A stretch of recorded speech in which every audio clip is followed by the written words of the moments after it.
Hello peeps and welcome back to another one with us, the Review Bros, and today we're going to be taking a look at the official Grenade pre-workout by the guys over at Grenade.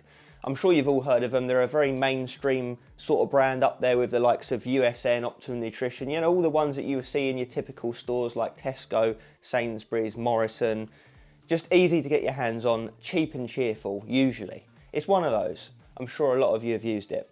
But anyway, we'll be covering the usuals, the taste, price, label effects. Will it be worth picking up, and how does it stack up against other well-dosed premium pre-workouts as of today? Let's get into it now. And if you are new here, please do hit the like button, tick the sub button, tick the bell icon. So we try and put out about 3 reviews a week. But today, let's get explosive.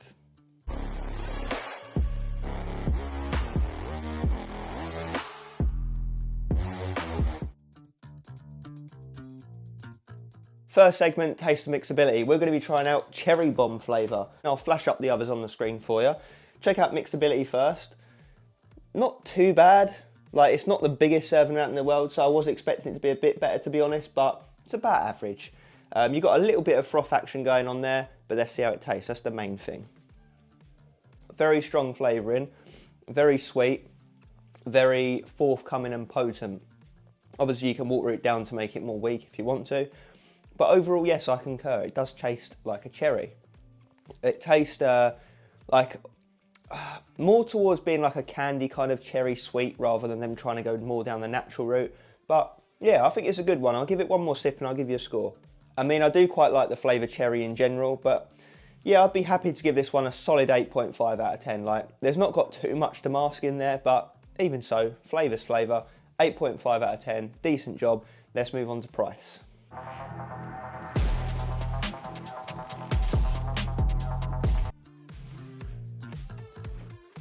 Price-wise, you'll head over to the official website, grenade.com, where you'll find this 20-serving bag on there for £21. 20 servings, you divide that up, it comes to £1.05p a go.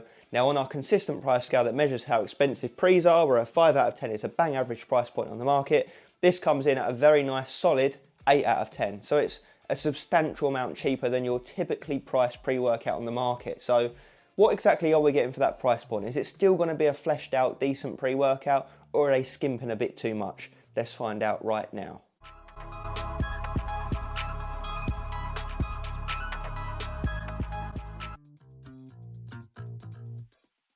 Okay, label time, let's get into it. 16.5 grams, which isn't too bad if we look at it from a bang to buck ratio for how much in a serving you're getting, although that doesn't always reflect a good price point. So let us continue. We've got L-citrulline malate at 6 grams. It doesn't state here whether it's 2 to 1 or 1 to 1, so we have to assume it would be worst case scenario at the 1 to 1 ratio, which means you'd be getting 3 grams of L-citrulline. L-citrulline is an amino acid responsible for bumping up nitric oxide levels, increasing blood flow, and therefore pump. So we'll take that. We've got the staple pump ingredient at the absolute bare minimum dose of 3 grams pure L-citrulline.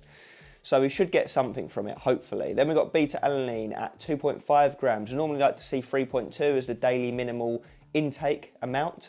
So 2.5 is not quite there, but it's close enough that you'd still get some itchy, tingly effect from the ingredient. You know, that scratchy, itchy, uncomfortable feeling. I'm sure you all know it. We should get that to some degree here still, but why it's actually in pre's is that it's meant to help with your endurance. When you take enough of it and it builds up in your system, it helps to buffer lactic acid. Then we've got L-tyrosine at 2 grams. A surprisingly good dose, actually, I'll be honest. It's probably double the normal. It's an amino acid responsible for your focus, mood, and cognition benefits. Then we've got betaine hydrochloride at 1.5 grams, which is a little bit low. We've got choline bitartrate at 620 milligrams, which is a poor form of a choline donor, and it's also a poor dose. You normally like to see at least a gram when it's in this form, if not more, or ideally just alpha GPC or CDP choline. But we should hopefully get some minimal effect in that. It should help with your focus, concentration, and athletic performance, but I won't hold my breath. Then we've got taurine at 500 milligrams, which is about half what we typically see. Another amino acid, jack of all trades, helps with your electrolyte balancing, pumps, energy production, focus benefits. Then we've got magnesium citrate, potassium bicarbonate, sodium bicarbonate. Now, they're all obviously minerals that are going to help with your electrolyte balancing. It's going to help with your muscular contractions, overall bodily function. Nothing too exciting, to be quite honest with you. Then we've got D-glucuronolactone, 200 milligrams, which we occasionally see. It's kind of a bit like the previous few ingredients, kind of boring and it's not something you'd necessarily notice when you've taken the pre, but it can have some detoxifying antioxidant type benefits, and that's about it really. Then we've got caffeine at 180 milligrams, which is, I would suspect they've dosed it at that amount to try and match your typical energy drink sort of amount from like a can of Monster, for example. So there we go. It's going to be equivalent of taking a can of Monster or similar from a caffeine standpoint. So yeah, it's going to wake you up and get you moving. Then we've got acetyl-L-carnitine, 150 milligrams, a really pitiful dose there, but that's meant to help with your fat burning, using fat as energy, and some focus benefits as well. But as I say, at that dose, I'm not too sure. Then we've got rhodiola rosea extract, 50 milligrams, again, another really small dose. That's meant to help with your, help to boost mental fatigue, or minimize mental fatigue, should I say. It's meant to help with your mood, focus in the gym, things like that. But again, at that dose, I don't really think so. So yeah, the label is weird. It has some good points, some bad points. Overall, I do think it's, on label alone, for the price point, fair enough. But let's get into the effects, because that's why we really buy these things. Is it going to cut it?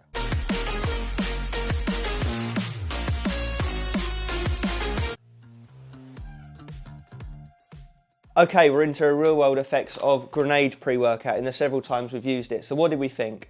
And I do think it's kind of funny how they put high caffeine on the front there when comparing it to most other pre's on the market. This has probably got almost half the amount you would typically see, but I guess it's all relative, and they do have to warn the market at hand, which is going to be your more newbie type people buying this.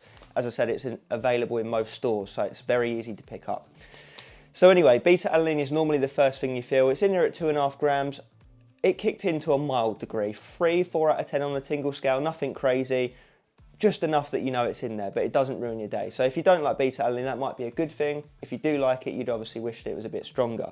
From an energy standpoint, you guessed it, it feels just like an energy drink. Lasts about an hour or two, then it's gone. Very subtle, no peaks, troughs, jitters, no crash, nothing nasty attached to it, very smooth.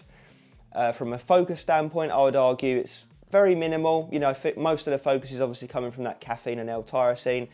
There's not much else in there for it. So yeah, you feel focused, but you don't feel tunneled in or dialed in like some of these more hardcore or premium pre-workouts, don't get me wrong. Again, similar to energy drink level of focus, so nothing crazy. Wrapping off with the pumps, they were very minimal as well. You're probably guessing there's a theme here. Everything is minimal. It's very mid pre-workout, but then again, you are paying a very minimal price point compared to most.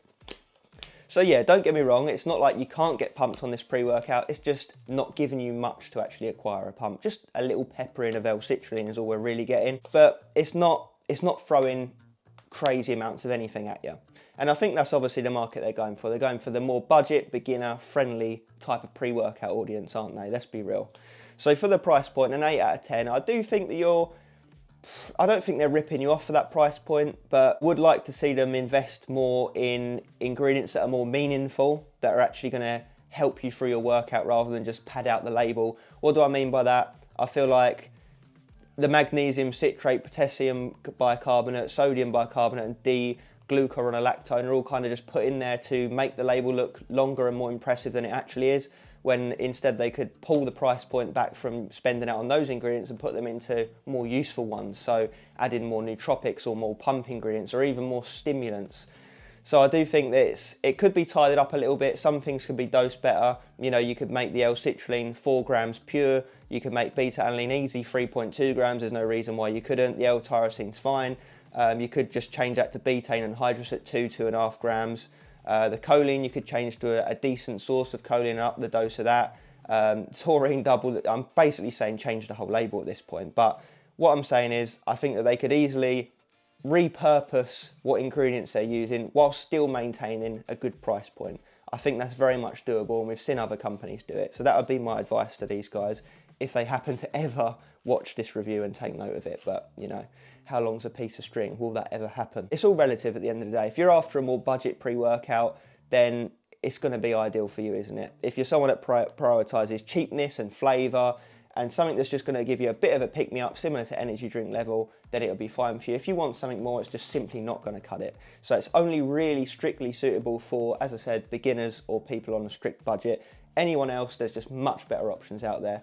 What I will say is if I'm comparing it to other budget style pre's like this one, it probably is one of the better ones overall, although albeit still not great, but it is better than a lot of the crappy ones that I've seen and reviewed, believe me. It's just nothing special. So yeah, you wouldn't be an idiot to pick it up, but I definitely wouldn't go out of my way to recommend it. So if I'm to say shortlist, buy or avoid, I would say honestly, shortlist it, but only if you're falling into that realm of one of those two people that I mentioned. Other than that, there's just much better things available. But as I say, it's not a rip-off either. So it's just one of those things. Is it right for you? That's the question you're going to have to ask yourself. But yeah, guys, I think that does cover it all. Let me know down below if you've used it. Anything else you want to see us review on the channel, all the usuals. And as always, stay stimmed.